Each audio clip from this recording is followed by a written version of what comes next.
क्या है आप? मेरी हिंदी से पता चलता है मैं बंगाली हूँ। नहीं, आप है क्या? इंडियन। इंडियन क्या होता है? एक चीज नहीं, बहुत सारी।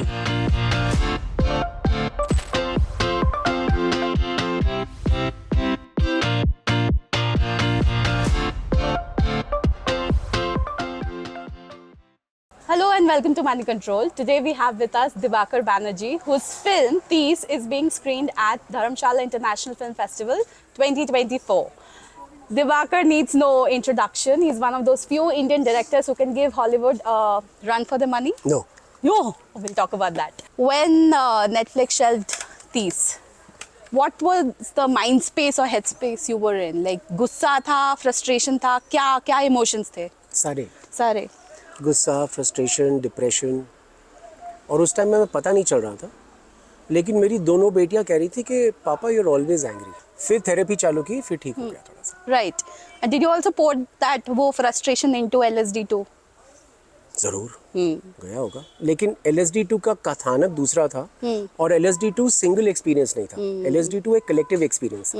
मैं, Shubham, Prateek, writer, the cinematographers, the researchers, the actors, the workshop, सबने मिलके बनाया वो। तो उसमें बहुत मतलब ठीक हुआ, वो तो ठीक किया। Right. तो उसके रिसेप्शन से हाउ?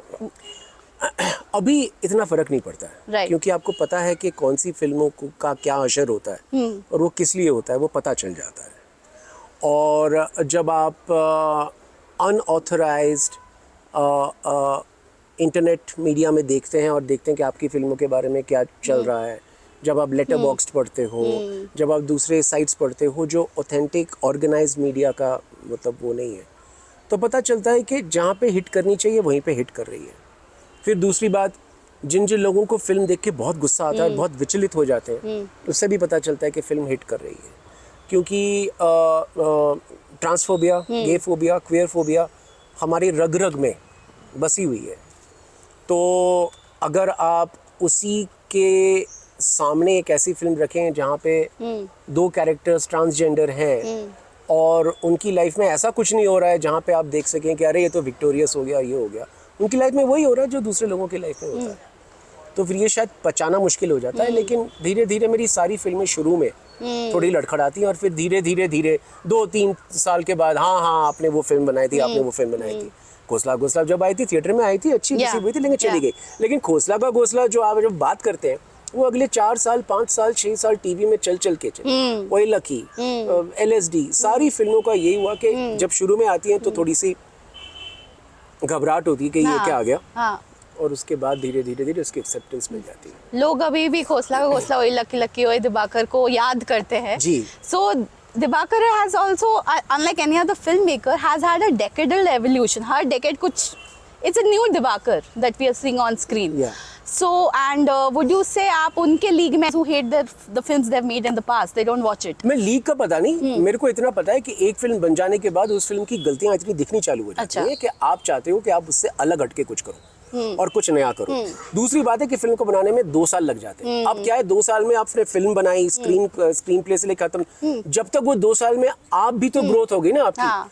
अब जब तक फिल्म बनी आप थोड़ा सा फिल्म के आगे चले गए हो, तो फिर एक और फिल्म बनानी पड़ती है टू कैच अप। राइट। तो फिर वो जब तक बनती है आप उसके आगे चले जाते हो, तो इट्स अ विशियस सर्कल। तो डू यू थिंक कि you are losing out on audiences, वो वाले? You always had a dark sense of humor. So has that sort of become darker? मुझे ऐसा लगता है your films are also becoming darker. मुझे ऐसा लगता है कि जब मैंने घोसला बनाई थी, जब मैंने ओई लकी बनाई थी, जब मैंने LSD बनाई थी, जब मैंने शंघाई बनाई थी, किसी भी फिल्म के लिए कोई ऑडियंस थी नहीं। वो ऑडियंस बनी। राइट।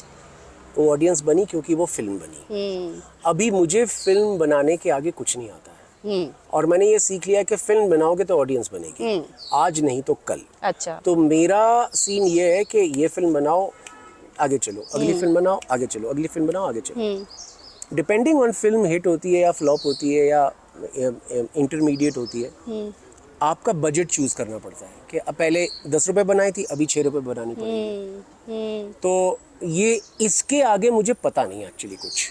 राइट। तो अभी मैं अपनी अगली फिल्म बना रहा हूँ, राइट, फिर अगली फिल्म बना रहा हूँ, फिर अगली फिल्म बना रहा हूँ, फिर एक दिन मर जाऊंगा। बस यही है। सीन जेन्युइनली से ज़्यादा तो कुछ नहीं Right. Scene. Yesterday after your आपके स्क्रीनिंग के बाद आपने बोला कि the current generation Gen Z there is a lot of depth in them. They are more exposed than maybe we were, which Bollywood is not capturing through its films. I think Gen Z कम से कम शहर के जो super rich जो बंदे हैं या बंदे बंदियां हैं या जो एफ्लुएंट मिडिल क्लास से आ रहे हैं वो वाला उस वाले जेंजी की बात कर रहा हूँ. उन्होंने ना अभाव नहीं देखा घर में.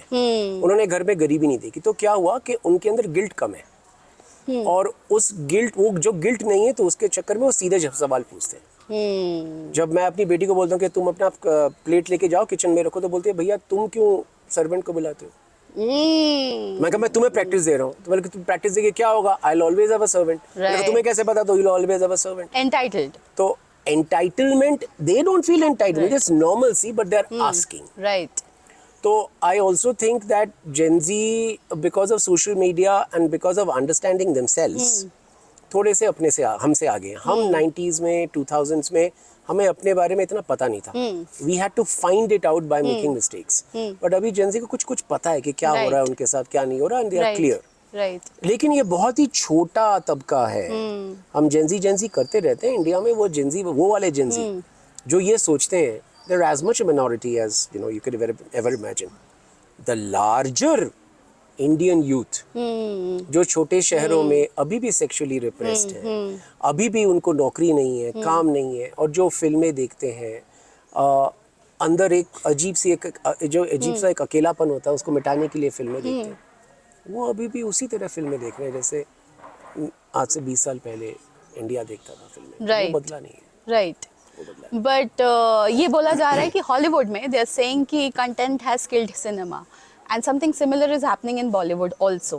So how do you see and the crisis that's going on in Bollywood now, the big budget films are tanking at the box office. So the crisis that's going on from someone from within the industry, how do you gauge things that's happening and if I may say so, Bollywood's marginalizations of outliers like you, filmmakers like you. So has that also sort of contributed to this sort of degeneration of? I don't know what is degradation, what is degeneration. What I think is that currently we are going through a fearsome phase of sameness. अभी हम एक बहुत डरावनी stage से जा रहे हैं जहाँ पे सब कुछ सेम टू सेम है. एक फिल्म दूसरी फिल्म की जैसी लगती है. एक ट्रेलर किसी और ट्रेलर की तरह लगता है. एक एक्टर किसी और एक्टर की तरह लगता है. सब एक ही जैसे बोल रहे हैं. सबका म्यूजिक एक ही जैसा है. सबकी शूटिंग और लाइटिंग एक ही जैसी है और सब एक ही सेम टू सेम हो रहा है जो भी. और उसमें से कुछ तो थोड़ी सी अलग है. वो लोग अप्रिशिएट कर रहे हैं. ये सेमनेस इसलिए आ रहा है क्योंकि हमें अभी फैक्ट्री सिस्टम से फिल्में बनानी पड़ रही हैं. इसका मतलब है कि आपने बुधवार को पैकेट में जो वाली मैगी बेची आप शनिवार को वही वाली मैगी बेच रहे हो. मैगी के लिए ठीक है लेकिन फिल्म के लिए वो ठीक नहीं है. तो फिर अब क्या हो रहा है कि प्लेटफॉर्म्स में जो मतलब एग्जीक्यूटिव्स बैठे हुए हैं वो बेचारे बड़े कंफ्यूज चल रहे हैं. उन्हें अपने बॉस को खुश करना है. उनके बॉस अपने बॉस को खुश कर रहे हैं. उनके बॉस को खुश कर रहे हैं जो अमेरिका में बैठे हुए हैं. अब ये खुश करने की लाइन में एक और चक्कर है कि इनको इतनी तनख्वाह दी जा रही है कि बेचारे इन नौकरियों से निकल के कहीं जा नहीं सकते. अब इन्हें बताया जा रहा है कि तुम कंटेंट लाओ, फिल्म बनाओ, ये बनाओ. फिर अगर फिल्म नहीं चली तो इनकी नौकरी पे मतलब आ पड़ेगी. तो ये क्या कर रहे हैं, इंश्योरेंस ढूंढ रहे हैं. एक इंश्योरेंस है स्टार, एक इंश्योरेंस है एल्गोरिदम. तो स्टार और एल्गोरिदम की इंश्योरेंस पे हम फिल्में बना रहे हैं, फिल्में अप्रूव कर रहे हैं. और हम जो राइटर हैं, डायरेक्टर हैं, स्क्रिप्ट राइटर हैं, फिल्म मेकर है, प्रोड्यूसर है, उन सबको हम फोर्स कर रहे हैं कि आप जैसा हम कहें एल्गोरिदम और स्टार पावर के अनुसार अब वैसी फिल्में बनाएं. ये पहले भी होता था, हर वक्त ही होता था. लेकिन क्योंकि इन प्लेटफॉर्म्स के पीछे कुछ ऐसी कंपनियां हैं जिन्होंने पूरी पृथ्वी पे कब्जा कर लिया है. इंटरनेट उनका, दुकान उनकी, जूता उनका, तेल उनका, सैटेलाइट उनका, जहाज उनका, फिल्म भी उनकी। तो अब क्या हो रहा है कि बहुत सारी दूसरी चीजें हमारी फिल्मों को बनवा रही हैं, बशर्ते इसके कि एक फिल्म मेकर ने बोला कि मैं अपने लोगों को ये वाली कहानी सुनाऊंगा, उसकी जगह ये हो रहा है कि ऊपर से ऑर्डर आ रहा है कि आप ये कहानी बताएं।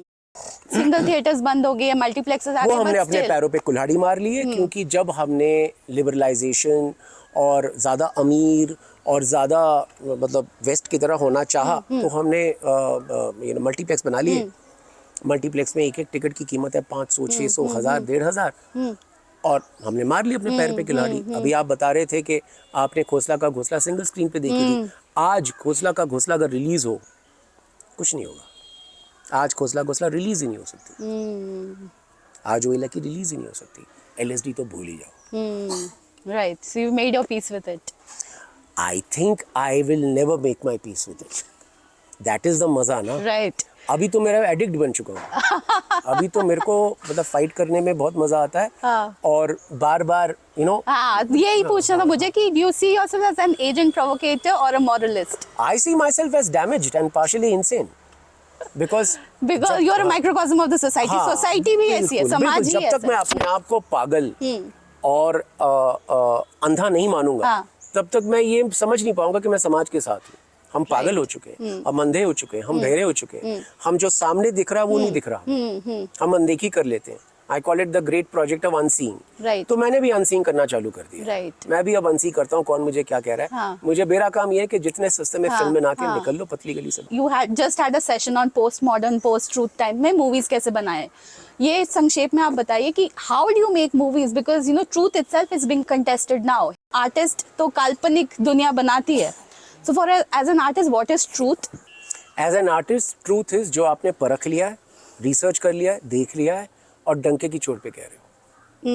ये नहीं पर कि ये कोई खुद का ट्रूथ होना खुद का चाहिए। ट्रूथ होना चाहिए, मतलब सीखा, मतलब अनुभव किया हुआ ट्रूथ होना चाहिए। मैं सामने देख रहा हूँ कि मुसलमान को बॉम्बे में घर नहीं मिल रहा है। एक बंदा है, उसका नाम ऐसा है, उसको बोलने कि आप नाम बदल लो, घर मिल जाएगा। हाँ। ये होता है, हाँ। हर जगह होता हाँ। है।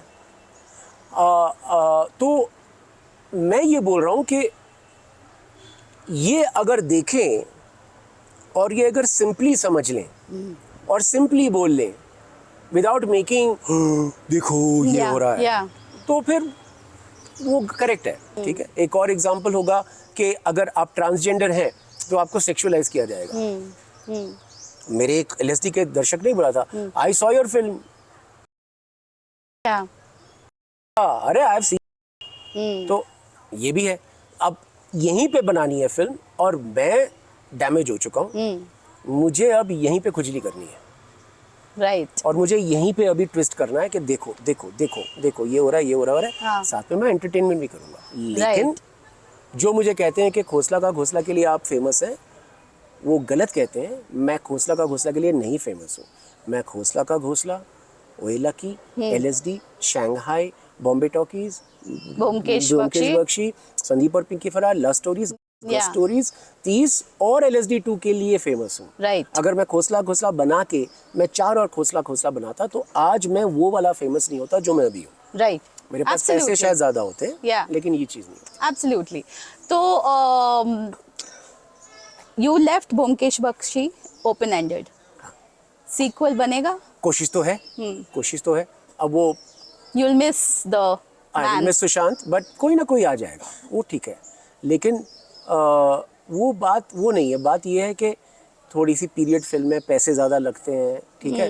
अभी मेरा थोड़ा मार्केट थोड़ा डाउन चल रहा है, तो थोड़ी हसलिंग करनी पड़ेगी। Right. थोड़ा घूमना पड़ेगा। Right. थोड़े पापड़ बेलने पड़ेंगे, फिर बन जाएगी। और ये फिल्म मेकर की लाइफ है, इससे कतराना नहीं चाहिए। मेरा अभी डाउन चल रहा है, मेरा अभी अप चल रहा है। ये सही बातें हैं। ये हर फिल्म मेकर की लाइफ में। 30 you wanted it to be named as घर। One of the titles. Right right. So 30 का आइडिया आया कहाँ से? यही बॉम्बे में घर नहीं मिल रहा है? नहीं, 30 का आइडिया आया जब गौरी लंकेश की हत्या हुई। अच्छा। हम एक फ्लैट में बैठे हुए थे और वहाँ पे जब कुछ एलीट छाती पीट रहे थे, तो मैं उस घर से निकला तो मैंने कहा कि यार मैं छाती नहीं पीटूंगा, मैं फिल्म बनाऊंगा, वहाँ से चालू हुआ। और I am glad that I didn't make the film about that, I made the film about something else. I made the film about otherising. Right right. And there is many kinds of others in the film. So तो ये बहुत सारे after नाम, thought था. हाँ बहुत Layers. सारे नाम लिए थे, घर, अपने, दूसरे, ये तो मिले नहीं. Yeah. And so it's also about Aisha, played by Manisha Koirala. I think that's her film, and you know, though there is, you know, this thing. See, she's a Kashmiri Muslim, जी. right? And I wanted to ask you this question. So she has to leave the valley in 1989. She also leaves the She valley. didn't leave the valley in 1989, as Huma Qureshi says. She left it in 94. Okay. Because क्या हुआ था कि 89-90 में जो हुआ और पंडितों के साथ जो हुआ वो एक चीज़ हुई. हाँ. लेकिन 1991 के बाद वैली में अबडक्शंस और टेररिज्म का बहुत बड़ा वेव आया. और 94-95 तक बहुत बहुत कश्मीरी मर चुके थे या उनकी मुसलमान कश्मीरी, और उनकी ज़िंदगी में बहुत सारी त्रासदियाँ हुई इस चक्कर में. और इस चक्कर में बहुत से लोगों ने, मुसलमान कश्मीरियों ने कश्मीर छोड़ा. 30 में भी वो नहीं है. 30 में वो एक डिटेल आती है Yeah. कि 94 में वो निकल गए. Yeah. बस खत्म. हाँ. आज आप जानते हो दिल्ली में कोई आपकी कश्मीरी फैमिली होगी, एक पंडित फ्रेंड होगा आपका, कोई मुसलमान कश्मीरी होगा या कुछ होगा जो इंस्टीट्यूट में पढ़ रहा है या कोई पढ़ रहा है. ऐसे ही डिस्पर्सल होता है. एक जो ट्रबल जोन होता है, बॉर्डर जोन होता है, वहां से एक डिस्पर्सल निकलता है. Right. और वो तो क्या 30 आपकी सबसे ज्यादा पॉलिटिकल मूवी है? So most political film of your career. मुझे पता नहीं यार. देखिए, पॉलिटिक्स के बिना तो शादी भी नहीं हो सकती ना. करेक्ट. और पॉलिटिक्स आपके हर फिल्म में है. यहाँ तो हर चीज के पीछे पॉलिटिक्स है. अब वो बोलना कि एवरीथिंग इज पॉलिटिक्स, लोग डर जाते हैं क्योंकि हाँ. हमें मिडिल क्लास, खास करके हम जैसे बुर्जुआ मिडिल क्लास को सिखाया जाता है, अरे पॉलिटिकल चीज है, इसमें मत घुसो. हाँ. उसका मतलब ये है कि ये डेंजरस है, इसमें तुमको नंबर नहीं मिलेंगे, मार्क्स नहीं मिलेंगे, करियर बिगड़ जाएगा और पैसे नहीं होंगे. राइट. तो वो अलग चीज है. लेकिन आपकी शादी के पीछे पॉलिटिक्स है, आपके नाम के पीछे पॉलिटिक्स है, आप किस स्कूल में जाते हैं उसके पीछे पॉलिटिक्स है, आप कहाँ पे नौकरी करते हैं आप उसके पीछे पॉलिटिक्स है, आपको कहाँ पे किराए पे घर मिलता है और नहीं मिलता है उसके पीछे पॉलिटिक्स है. इन दिस फिल्म 30 ओनली, ये जो 3 पीरियड्स का आइडिया आपको आया कहाँ से? पता नहीं, भूल गया मैं. ट्रीटमेंट नोट में था तो हाँ. मेरे को बड़ा अच्छा लगा. हाँ. तो हो गया. फिर मैंने गौरव सोलंकी से बात की. हाँ. तो उन्होंने कहा ये सही आइडिया है, फिर उन्होंने इसको. And you have top class actors working in the film. पर नेटफ्लिक्स ने आपको बोला क्या था कि कुछ नहीं बोला. उन्होंने बहुत हेल्प की. हाँ. जब तक हमने फिल्म बनाई और खत्म की, एक भी अड़चन नहीं आई सिवाय एक कास्टिंग की फाइट. मैं 3 कास्टिंग की फाइट जीता और एक कास्टिंग की फाइट मैंने नेगोशिएटेड हारा. ये बता सकते हैं कौन? नहीं. अच्छा. तो वो सब हुआ. और जब तक फिल्म बनी बहुत सपोर्ट मिला. और हाँ. फिल्म बनाने के बाद हमने तो ये भी कहा था कि देखो क्या क्या चेंज करने हैं, ये लिस्ट ले लो. हमने खुद ही सोच लिया क्योंकि हम खुद सेल्फ सेंसरिंग. करेक्ट. तो नेटफ्लिक्स ने बोला कि नहीं यार, आप क्या कहते हैं, come from a position of strength. Right. उसके बाद क्या हुआ कि शायद नेटफ्लिक्स में, जहाँ तक हमें आइडिया है, पूरा जो एक प्रोडक्शन टीम जो है वो पूरा बदल गया. और ये सब कंपनियों में होता है कि जब इस तरह के कॉर्पोरेट कंपनियों में कि जब एक रेजीम चेंज होता है तो पुराने रेजीम ने जो फिल्में अप्रूव की हैं, जो काम चल रहा है, उन सब पे आधा ताला या पूरा ताला लग जाता है, फिर से नई चीज चालू. पर ये कश्यप के मैक्सिमम सिटी के साथ भी हुआ. सबके साथ होता है. और बीच में तांडव का जो केस हो गया, उसमें ये हुआ कि बहुत सारे जो फिल्म एग्जीक्यूटिव्स हैं, जो स्टूडियो में काम कर रहे हैं, जो पैसे कमा रहे हैं, घर में हैं, जिन्होंने अपने माँ बाप को बोला है कि देखो मैं इंजीनियरिंग छोड़ के मैं स्टूडियो एग्जीक्यूटिव बन गया हूँ, लेकिन मेरे को अच्छे पैसे मिल रहे हैं. मैं शाहरुख खान की पार्टी में गया था, या मैं सोहो हाउस में मैं जयदीप पहलावत के साथ बैठ के मैंने आज मीटिंग करी. वो लोग, उनको अगर आप उनके नाम पे पुलिस केस कर दो, उनको अगर डेथ थ्रेट दो, उनको अगर मीडिया ट्रोलिंग करो, उनको अगर 3-4 नॉन बेलेबल ऑफेंसेस में कर दो, उनको अगर मजबूर कर दो कि वो 20 लाख 30 लाख रुपए लॉयर्स को पॉलिटिकल केसेस के लिए दें, उनको अगर मजबूर करो कि वो कहीं बम्बई से दूर, दिल्ली से दूर किसी थाने में जाके हाजिरी दे क्योंकि वहाँ पे FIR हुआ.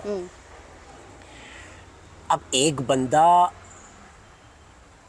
जो, या बंदी जो शर्ट पहन के, जीन्स पहन के ऑफिस जा रहा है, ग्लैमरस चीज़ें कर रहा है, उसने तो ग्लैमर के लिए ज्वाइन किया था ना. क्योंकि हम बॉलीवुड वाले, हम दिखाते हैं ना कि कितना ग्लैमरस है लाइफस्टाइल, तो उसने ग्लैमर के लिए ज्वाइन किया. अब ग्लैमर भी गया और ऊपर से पुलिस केस, डेथ थ्रेट. आप डर जाओगे.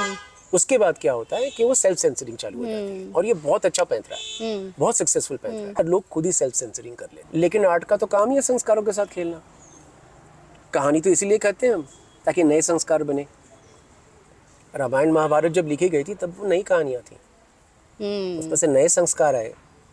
तो कहानियां इसलिए लिखी जाती हैं कि नए संस्कार बने। फैमिलीज भी बोलते हैं ना, संस्कारों का रिस्पेक्ट किया करो, जो है बड़ों का रिस्पेक्ट किया हाँ, लेकिन उसी फैमिली ने काफी संस्कार तोड़े हैं। उसी मदर ने पहली बार जाके नौकरी करी है, Right. और वो लड़ी भी है, ठीक है, जो आयशा ने लड़ा है Right. 30 में। तो हम भूल जाते हैं, आप कहानी बेचो, सब सब सब हमें मंजूर है, लेकिन जो हम कहेंगे वैसी कहानी, जो कल्कि का डायलॉग है फिल्म में, हाँ. कि ये कहानी है, जैसे लिखना है लिखो, लेकिन कहानी ये। ये तो ये जब आ जाता है तो फिर तभी आप फ्रीडम टी शर्ट पहन के घूम रहे हैं। तभी मैं पागल हो गया हूँ। अच्छा, एक आखिरी बात, ना आप कश्मीरी है ना आप मुसलमान है, so how do you see cultural appropriation? You mention that you are मैं तो फ्रॉम हिंदू भी नहीं हूँ। Immigrant family. मैं तो हिंदू भी नहीं हूँ। एथिस्ट आप? मैं कुछ नहीं हूँ। अच्छा, मैं तो बंगाली भी नहीं हूँ। क्या है आप? मेरी हिंदी से पता चलता है मैं बंगाली हूँ। नहीं, आप है क्या? इंडियन। इंडियन क्या होता है? एक चीज नहीं, बहुत सारी, इतनी सारी चीजें हैं मेरे में। मैं हिंदी बोल सकता हूँ, पंजाबी बोल सकता हूँ, हरियाणवी बोल सकता हूँ, बंगाली बोल सकता हूँ, मैं डोसा खाता हूँ, मैं छोले भटूरे खाता हूँ, मैं पनीर खाता हूँ, मैं चिकन टिक्का खाता हूँ, मैं मटन खाता हूँ, और मैंने खाया हुआ है। यही तो है इंडियन। इतनी सारी चीजें दुनिया का कोई भी बंदा एक जगह पे बैठ के नहीं कर सकता है। और ये इंडिया की स्ट्रेंथ है कि मैं सब कुछ हूँ। आज मैं मुसलमान हूँ, कल मैं हिंदू हूँ, परसों मैं बंगाली हूँ, परसों मैं कश्मीरी हूँ। और ऐसा नहीं है कि जोड़ नहीं है, कश्मीर में भी लोग शिव की पूजा करते हैं, ऑफ कोर्स। दिल्ली में लोग अल्लाह की पूजा करते हैं, त्रिवेंद्रम में भी मस्जिद है। तो अगर मैं धर्म की बात करूं तो सब जुड़े हुए हैं, लेकिन उस जुड़े हुए में बहुत सारी विविधता है, बहुत रेंज है, बहुत रेंज है। सेम टू सेम नहीं है, सेमनेस नहीं है। इंडिया का मतलब है लैक ऑफ बोर्डम। राइट। आप बोर ही नहीं हो सकते। लेकिन जैसे ही आपने कह दिया ऐसा ही होगा, मोनो, इसका मतलब है कि आपके पास फैसिलिटी है 7.2, 7.1 डॉल्बी सराउंड साउंड, और आप मोनो देख रहे हो। तो ये हो गया है, मोनो देख रहे हैं। You like that brat child की पेरेंट बोलते ये नहीं करो तो तुम वही करोगे। मैं ऐसा तो नहीं था, लेकिन हाँ, मैंने पेरेंट्स को बताना ही बंद कर दिया कि मैं क्या करता हूँ। Right. Rebel. But quite rebel, वो साथ वाले घर में जाके रिबेल नहीं करते। अच्छा, मलयालम सिनेमा में मॉक्यूमेंट्री जो फॉर्मेट है, that they are using to say a lot of things which has not other film industry like Bollywood, Hindi film industry, वो एक्सपैंड नहीं कर रहे फॉर्म में। मलयालम सिनेमा सबसे सक्सेसफुल सिनेमा मेरे को आजकल इसलिए लगता है क्योंकि मलयालम, केरला में जो फिल्म बनाता है, जो फिल्म देखता है, उसमें 1000 लाइट ईयर्स का फासला नहीं है। समझे ना? आज एक बॉम्बे का प्रोड्यूसर है, डायरेक्टर, जो सक्सेसफुल डायरेक्टर है, वो करोड़ों में खेल रहा है, और जो बंदा जो उसकी फिल्म दिख रहा है उसमें फूटी कौड़ी नहीं है। तो वहां से जो आ रहा है और यहाँ से जो दिख रहा है उसमें बहुत कुछ खेल हो रहा है। लेकिन केरल में क्या हो रहा है, क्योंकि समाज में एक पैरिटी है, एक समता है, एक समानता है, वहाँ पे थोड़ी ज्यादा, मतलब ऐसा नहीं कि कंप्लीट समानता है। वहाँ पे जो फिल्म मेकर बना रहा है वो भी उसी मतलब कैंटीन में जाके दारू पी रहा है जहाँ पे उसका दर्शक आ रहा है। Right, right. तो उसको पता है कि क्या हो रहा है। तो उस तरह की फिल्में बन रही हैं, कम लागत में बन रही हैं, लेकिन सिंगल स्क्रीन्स में अंदर ही अंदर चल के उसके पैसे आ रहे हैं। और वो जो फिल्म डायरेक्टर है उसे ऑडी नहीं चढ़नी। उस फिल्म डायरेक्टर को त्रिवेंद्रम में अपने फ्लैट में रह के अगली फिल्म बनानी है। वो भी मिडिल क्लास है, उसका ऑडियंस भी मिडिल क्लास है, लेकिन वो कुछ बनाया जा रहा है। तो जब affluence and huge difference in social status नहीं है तो फिल्में और जुड़ी हुई होती हैं। लेकिन जहाँ पे जो फिल्में बना रहे हैं और जहाँ पे जो फिल्में देख रहे हैं उनमें हवाई जहाज और बाइसिकल का फासला है, वहाँ पे हम कभी वो समानता नहीं देख पाएंगे। वहाँ पे वो बड़ी कहानियाँ ही देखेंगे। वहाँ पे विलन होगा प्रलय, प्रलय से कम विलन नहीं है। राइट। तो your family was an immigrant? My family has forever been an immigrant. My grandfather, who's a Bengali, emigrated from Bengal to Ranchi, then emigrated from Ranchi to Delhi. Bengal as in this part of West Bengal. West Bengal. West Bengal. From there he went to Ranchi, Jharkhand. Right. From there he came to Delhi. Right. 1951. Right. We are the third generation, fourth generation from Delhi. I migrated to Ahmedabad to study. Then I went to Bombay to live. It's So the completely- othering comes easy to you. I have never felt othered because I've always belonged. I mean, when I went to Bombay, I had long hair. तो एक रास्ते में ए राहुल रॉय उसने बोला, ऐसे ही बोला, तो मैंने कहा ये तो दिल्ली है, तो सब वैसा ही है. I think I always belonged. I belong here. I Right. No. अब मैं उत्तराखंड में रहता हूँ, लेकिन उत्तराखंड क्योंकि पहाड़ है और क्योंकि हिमाचल भी पहाड़ है, मुझे पता है कि कितने पेड़ कट रहे हैं और कितनी पोल्यूशन हो रही है और कहाँ पे मलबा जाके गिर रहा है. तो इंडिया में इतनी सारी जगह और इतने सारे एक्सपीरियंसेस हैं, अगर आप घूमते रहो ना, आप कभी बोर नहीं होगे और आपके पास मसाला कभी खत्म ही नहीं होगा. तो मैं वो हूँ. हम सब थोड़े से ग्लैमर स्ट्रक होके आते हैं Right. कि स्टार के साथ काम करेंगे, स्टार के साथ काम. मैं भी आया था, लेकिन फॉर्चुनेटली बहुत जल्दी मेरे पर्दे उतर गए. Now I don't. तो उससे कुछ फर्क नहीं पड़ता है, लेकिन काफ़ी लोग जो गरीब तबके से आ रहे हैं, जिनको अपने पेरेंट्स के लोन वोन पास करने हैं, जिनको जिम्मेदारियां हैं लेकिन फिल्म भी बनाना चाहते हैं, उनके लिए ना बोलना इतना आसान नहीं है. तो उनको कन्फर्म करना ही पड़ता है. और जैसे वो लेडी ने बोला था अभी हमारे उन्होंने कहा कि कहाँ पे जाके हम रुक जाएं, क्योंकि हमें कह रहे हैं कि आप ये सोचो मत, आप ये बोलो मत. सॉरी, अब नहीं बोलते बोलते सोच भी खत्म हो जाएगी, तो फिर हम कहाँ रोकें. तो सबके सामने ये प्रॉब्लम. राइट. अगली फिल्म क्या है दिवाकर? 2 फिल्में लिख रहा हूँ. एक क्राउड प्लीजर और एक ऐसी फिल्म. Self pleasure. No, self pleasure नहीं, क्राउड प्लीजर भी सेल्फ प्लीजर है. ऐसे अब if you are not happy with the film that you're Yeah. making, it shows. I don't think any of my films have that. Yeah. वो लगता है कि मैंने मजे ले लेके Of बनाई. course. तो नहीं, एक है क्राउड प्लीजर जो थोड़े से पैसे आ जाएंगे तो थोड़ा सा मेरा चल जाएगा काम. और एक ऐसी फिल्म है जिसको बनाने के बाद शायद थोड़े खतरों का सामना करना पड़े, वो देख लेंगे. चलिए, thank you so much. Keep watching मानी कंट्रोल. Thank you.